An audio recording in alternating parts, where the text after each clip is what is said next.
The following is a Comfortably Zoned Radio Network production. Hello and welcome to Weighted Donuts. I'm Wayne Unger, and this week I have with us former Major League Moneyball pitching coach Rick Peterson. Rick, welcome to the show. My pleasure. How you doing, Wayne? I'm doing great. How about yourself? I'm doing tremendous. Thank you. Happy Mother's Day. Oh, well, thank you. But you know what? I'm a single dad. It applies. Mm-hmm. So, folks, I have Rick on here today to talk about Matt Harvey. We were going to talk earlier, but we figured we would let Matt get on the mound Friday night and see where it all went. So, Rick, as you and I discussed, thoracic outlet syndrome. From what I see, it just seems to be a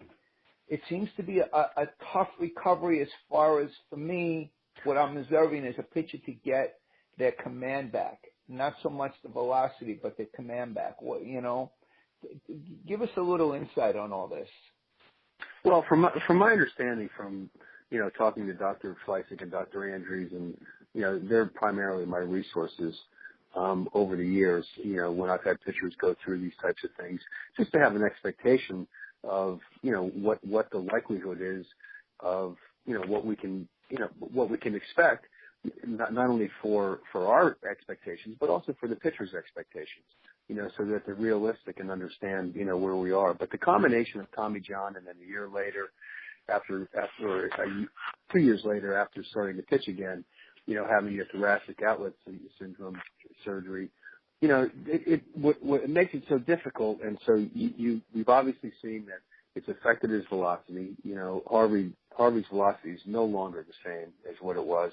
I mean, I think his average velocity now is like in that 91, 92 range, which is only when you look at scouting grades in major league evaluations, 91, 92 is a slightly average to slight tick below average major league velocity for a right-hand pitcher at the big leagues. So when you look at Matt coming back, one of the biggest things that's going to affect him at this particular point is the feel, the proprioception awareness, how your body moves in time and space, and his ability to execute consistent pitches.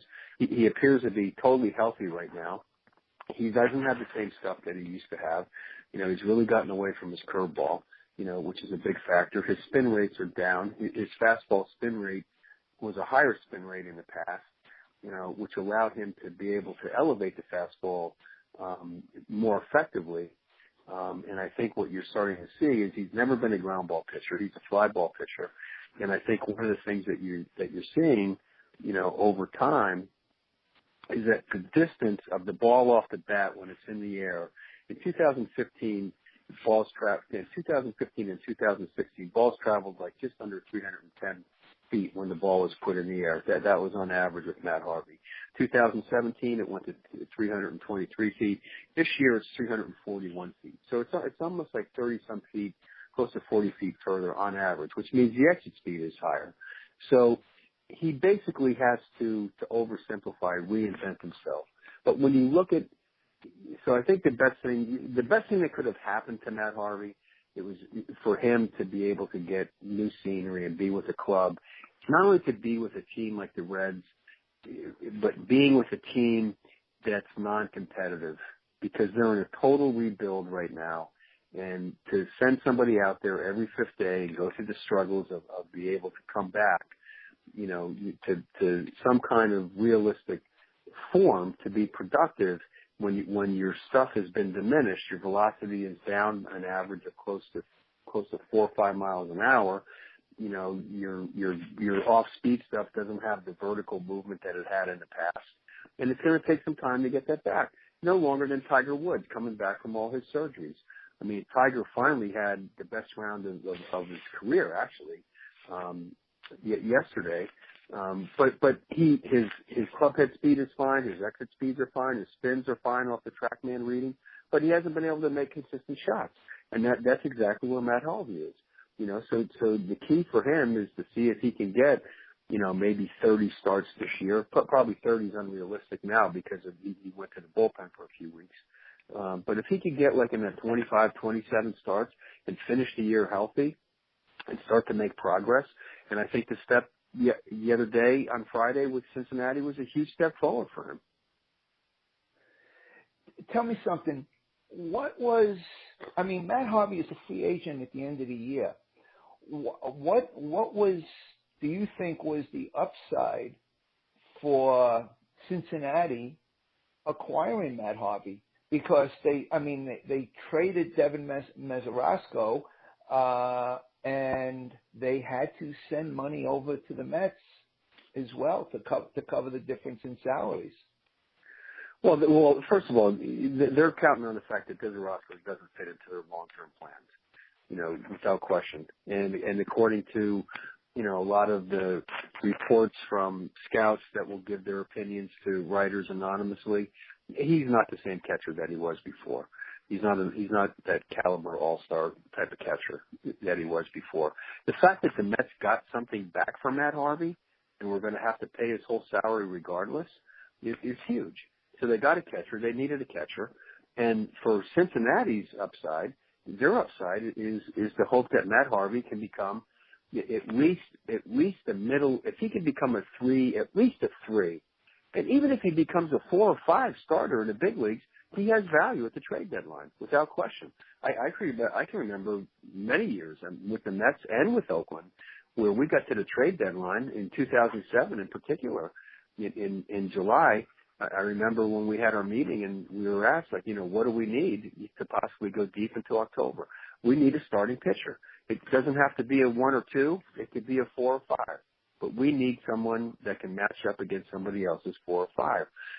Realistically, if Matt Harvey goes out there every 5th day or, an extra day rest on occasion, which that'll happen, but, on his normal turn and can work through this and get to the point where he becomes a solid middle of the rotation or even a back end of the rotation pitcher, Cincinnati's going to get something back for that without question. There's no question about it. And they'll get something that will be hopefully a productive player for them to compete in the big leagues for them.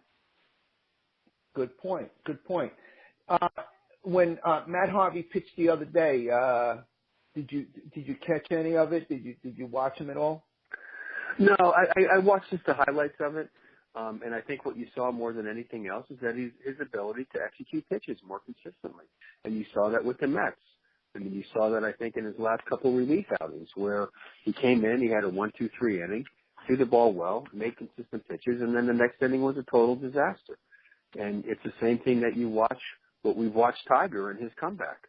He has a decent round, he makes a run at it, and he gets himself in the middle of the tournament, and then, then he has a round where, he misses fairways and he misses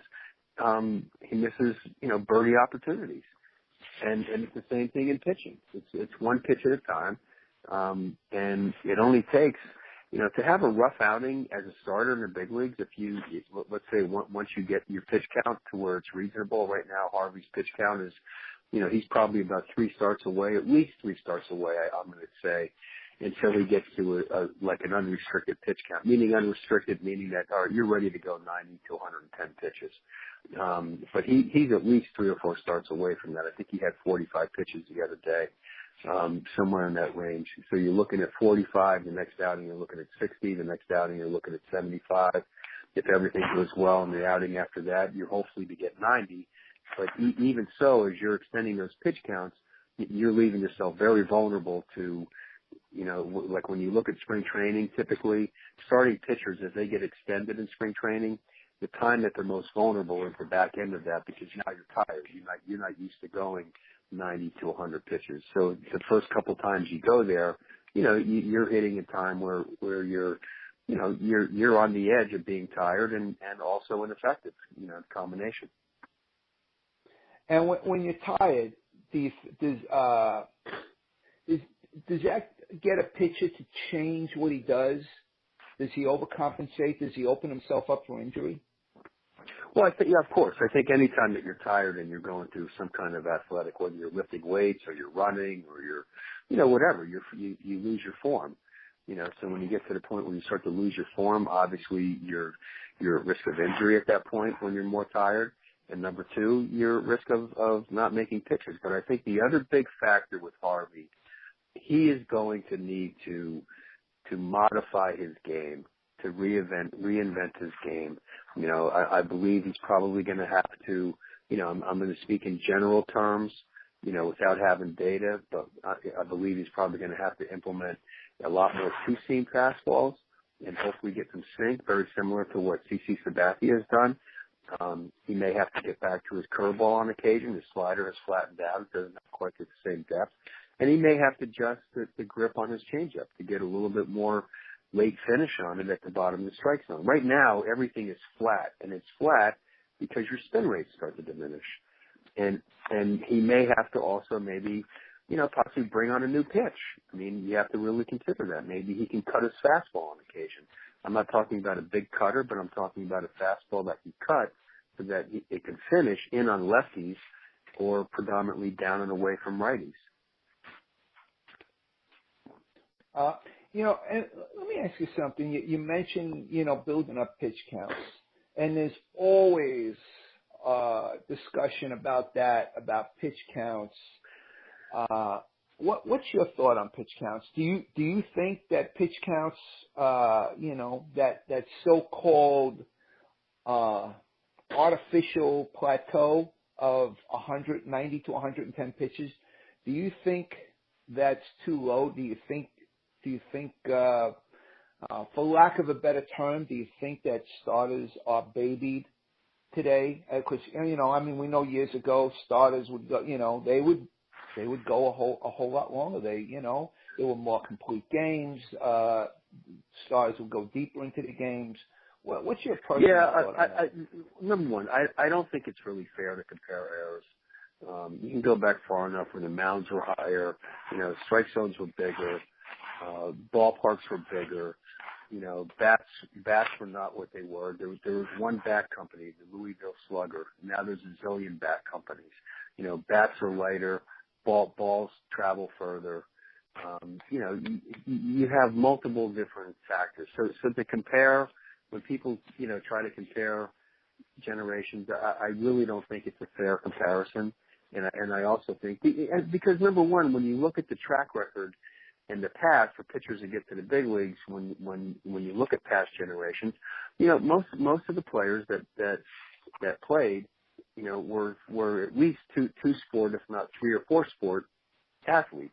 Now, with all the travel teams, most of these kids are one sport athletes. Very seldom do you see multiple sport athletes anymore. And kids are pitching all year round. There's a big epidemic. This is a big topic that I don't really want to get into in detail. But when you get to pitch counts, one of the things that you really need to look at, and there's two issues with pitch counts. You're hearing now, and we looked at all this back in the Moneyball era. It's amazing to me how much data we looked at back then that people now are just, over the last few years, just starting looking into. And now one of the big vote things is what happens the third time to the lineup. We looked at this 12, 15 years ago.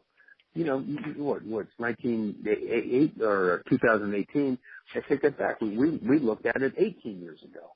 We were looking at what happens the third time to the lineup. So when everybody starts talking about pitch counts, just take a look at what the batting average is against pitchers as they get into 75, 80, 90, 95 pitches. The batting averages skyrocket along with slugging percentages. So it's not just the pitch counts, but then when you look at the elite pitchers, pitch counts really come in for starters for the guys who are the elite pitchers. The top guys in the rotation, not just the one or twos, but the 1, 2, or 3s. The guys that are going to get 32, 33 starts. The guys that stay healthy all year. That's where pitch counts really factor in.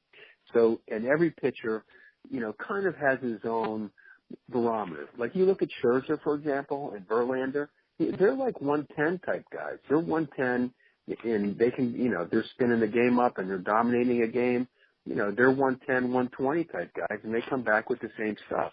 You take a look at other pitchers, you extend them to that 115, 120 range. They're not the same pitcher for the next couple starts.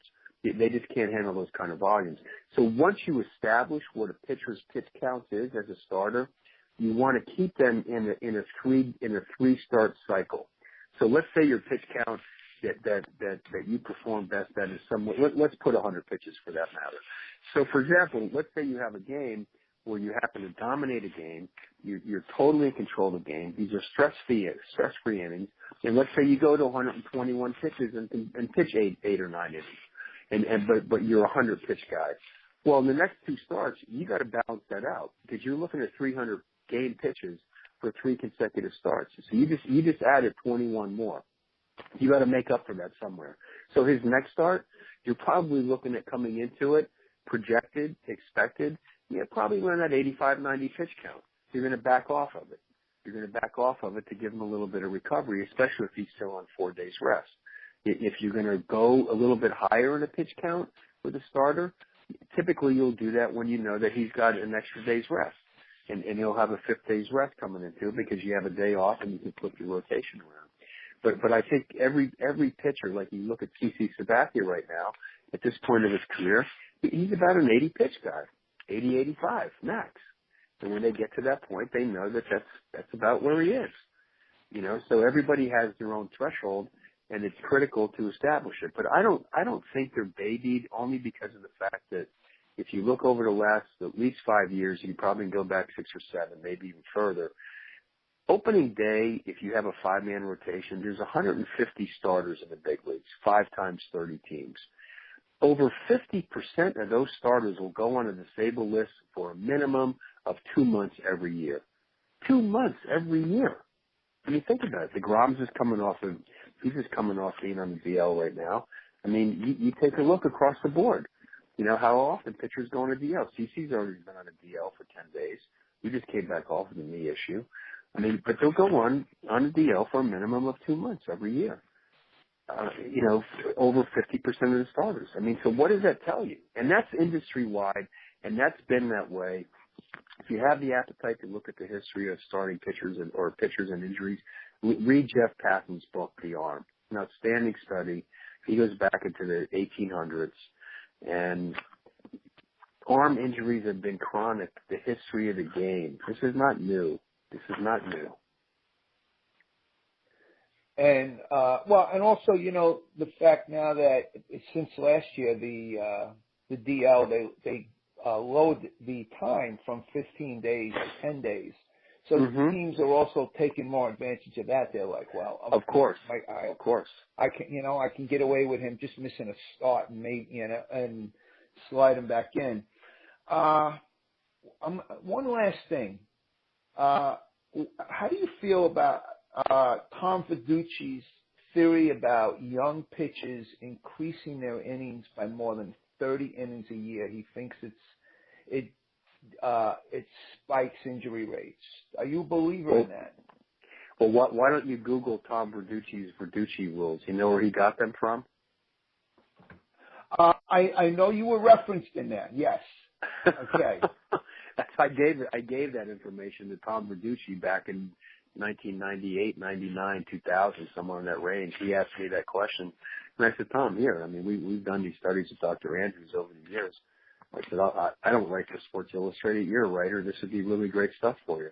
And so he started tracking it, and it came out to be exactly what we're finding out. That if you extend this over 30 innings, and there's a lot more multiple factors in it. It's not only the 30 innings, but it's total pitches, it's stress-free pitches. I mean, there's a lot of other factors that go into that analytics. But the bottom line is that, yeah, I'm a believer in it because I shared that with Tom Verducci about 18 years ago. Okay. Yeah, no, I mean, I was looking at that earlier today because it was something I wanted to talk about. And you were mentioned, I think maybe in a Baseball Prospectus article. And yeah, they call it now the Verducci effect. And they said the Verducci effect, right. Yeah, right. They so said that you gave it your imprint. Yeah, right. Yeah, I mean, because I'm not a writer. If I was a sports writer, I probably wouldn't have shared that with Tom. I would have kept it myself. Of course. Right. Well, Rick, I really appreciate you coming on. I hope to get you back on again soon. You know, we'll track the progress in Mr. Harvey. We'll take a look at pitching. Actually, you know what? I'll reach out to you before the trade deadline, and we could take a look at pitching now and pitching then, and we can speculate. Yep, absolutely. And please, if I could share with all the listeners, to please check out my book, Crunch Time: How to Be Your Best When It Matters Most. You can find that on Amazon or rickpetersoncoaching.com. I appreciate that. And I'm also doing keynote speaking and corporate workshops. So if you're looking for a keynote speaker that can give you some insight on the leadership lessons of Moneyball, or, you know, some of the things that we talk about on the show, you know, I'm available. And actually, you know, I bought your book and I read your book, and I want everybody out there to know it's not just for athletes. Okay, it's something that you can incorporate to keep yourself moving forward and upward, no matter what you do in life every day. So, well, it was ranked number one on Amazon for 5 weeks in 2 different categories, in the business leadership categories. I appreciate it. So my big ask for you, Wayne, is if you can write your feelings or your thoughts about it on Amazon, you know, to make a comment on it, that goes a long way for us. Oh, absolutely. Yeah, book reviews. Excellent. I will for sure. Rick, you got it. Thanks again. Have a great rest of your day. And to everybody out there, thank you, and we'll see you next time. All right. Thanks, Wayne.